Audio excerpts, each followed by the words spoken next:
Presidente. Buenos días, compañeros de la prensa.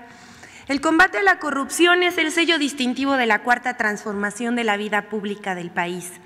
Y en esa tarea tienen que participar todos los sectores, pero sobre todo aquellos que tienen como cometido principal el servicio público, el servicio a la sociedad, como son los medios de comunicación. En efecto, la construcción, fortalecimiento y defensa de la democracia pasa por la depuración del aparato gubernamental, envilecido por el neoliberalismo y la corrupción. También en cuestión está el papel de los medios de comunicación, que en muchos casos han justificado o callado el despojo y la mentira. Así, se convirtieron en cómplices del saqueo y la manipulación en contra del pueblo. Hoy en México, ningún medio ni periodista puede llamarse amordazado, ni desde el Gobierno de la República se pagan por silencios o adulaciones. La prueba más clara de la libertad de expresión, de la libertad de prensa, de la libertad que gozan y ejercen los medios, son los diarios ataques, muchas veces plagados de diatribas infundios en contra del presidente de la República, sin que haya otra respuesta que el argumento veraz, la exposición de motivos clara sobre los proyectos y la exposición de mentiras en que incurren un día sí y el otro también. Así que va nuestra humilde contribución en este proceso. Iniciamos nuestra sección. Mentiras para cambiar percepciones sobre la economía y el Aeropuerto Internacional Felipe Ángeles. Los días 27 y 28 de octubre, diversos medios de comunicación publicaron que las acciones de la Bolsa Mexicana de Valores de la compañía Volaris habrían caído tras el anuncio de que volaría del Aeropuerto Internacional Felipe Ángeles hacia Tijuana, Baja California y a Cancún. Entre los principales medios que publicaron esa información fue El Universal, Milenio, MBS Noticias, Reporte Índigo, Eje Central, Latinos, El Economista consignaron que Volaris habría perdido 6.41% en la Bolsa Mexicana de Valores. Esta información no es verdad. Desde el pasado 22 de octubre, las acciones de la aerolínea sufrieron bajas. Sin embargo, no solo en el caso de Volaris, sino de otras empresas de aerolíneas internacionales como American Airlines, Delta Airlines y Southwest. También tuvieron tendencias a la baja en la Bolsa Mexicana de Valores. Las razones de este decremento son el riesgo por rebrote de la variante Delta Plus del COVID-19. El 29 de octubre, diversos medios de comunicación y periodistas difundieron información falsa de que cayeron las acciones de la aerolínea Volaris, tras anunciar que iniciaría operaciones en el Aeropuerto Internacional Felipe Ángeles.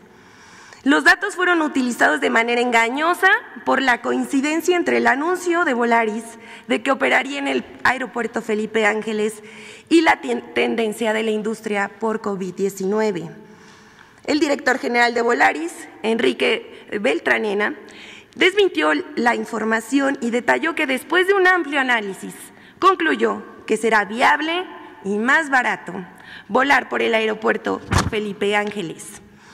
Pero como siguen enojados con lo del aeropuerto, por eso inventan medios y periodistas. La siguiente, el colmo de las fake news. No es falso, pero no es verdadero. De cómo inventar un índice y darle difusión hasta que se crea que es verdad. Aquí les contaremos cómo una organización de Estados Unidos coloca a México como uno de los países más corruptos y cómo la difusión de esta calificación se usó para atacar al gobierno de Andrés Manuel López Obrador. Fue toda una operación. Hace 2 semanas, la organización World Justice Project, Proyecto Justicia para el Mundo, publicó su índice de Estado de Derecho en México 2020-2021, según el cual nuestro país aparece entre los 5 países más corruptos del mundo, detrás de Uganda, Camerún, Camboya y el Congo.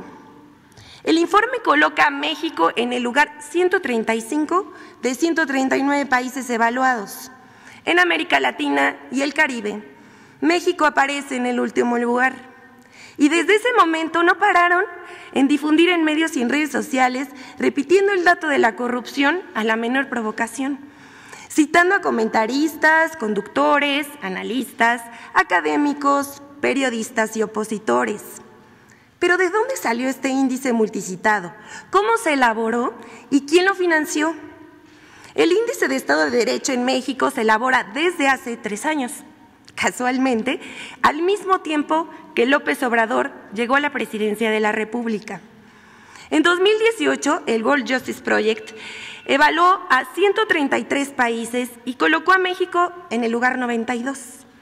Un año después, en 2019, la organización evaluó a 126 países y colocó a México en el lugar 99.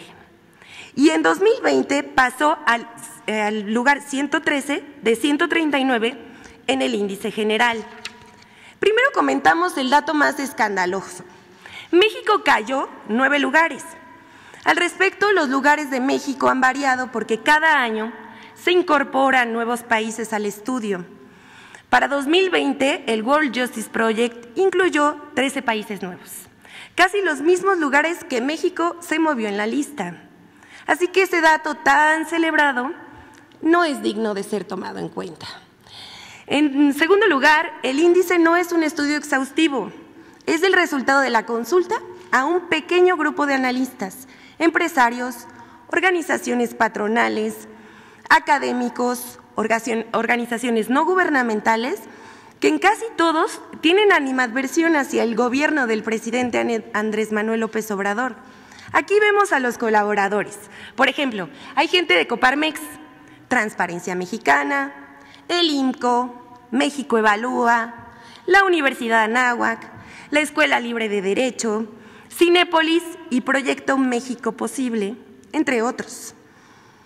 Entre los especialistas que ayudaron para la conceptualización y elaboración del Índice del Estado de Derecho en México pueden observarse a personajes como Edna Jaime, de México Evalúa, Juan Pardinas, del IMCO y director del periódico Reforma, y Ana Laura Magaloni, del CIDE.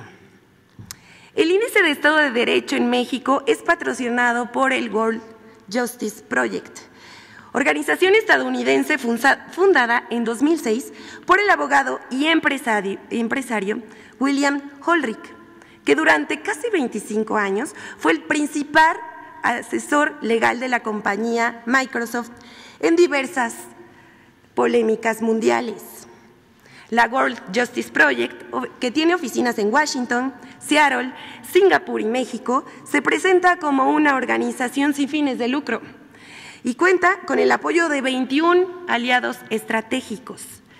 En México, la World Justice Project apoya a diferentes organizaciones como México Evalúa, Causa en Común, la Red Quinte Poder, incluso a instituciones como el Tribunal Electoral del Poder Judicial de la Federación.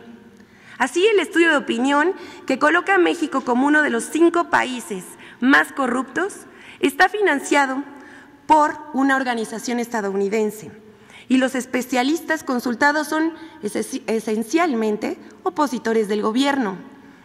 La oficina del World Justice Project en México es dirigida por Tim Kessler, quien ha sido consultor del Banco Mundial y jefe del Programa de Competitividad de México en la USAID, una organización vinculada al Departamento de Estado de Estados Unidos, que de acuerdo con periodistas de distintos países, tiene un perfil intervencionista contra los gobiernos que no se alinean a las políticas de Estados Unidos. De acuerdo con testimonios de personas que han trabajado en la World Justice Project, en esta organización, lejos de estudios económicos y sociales imparciales, se llevan a cabo productos informativos, montajes y producciones para hacer ensombrecer al gobierno que encabeza López Obrador. El World Justice Project ha celebrado convenios de difusión con el consejero presidente del INE, Lorenzo Córdoba, quien incluso ha presentado como si fuera propio el estudio.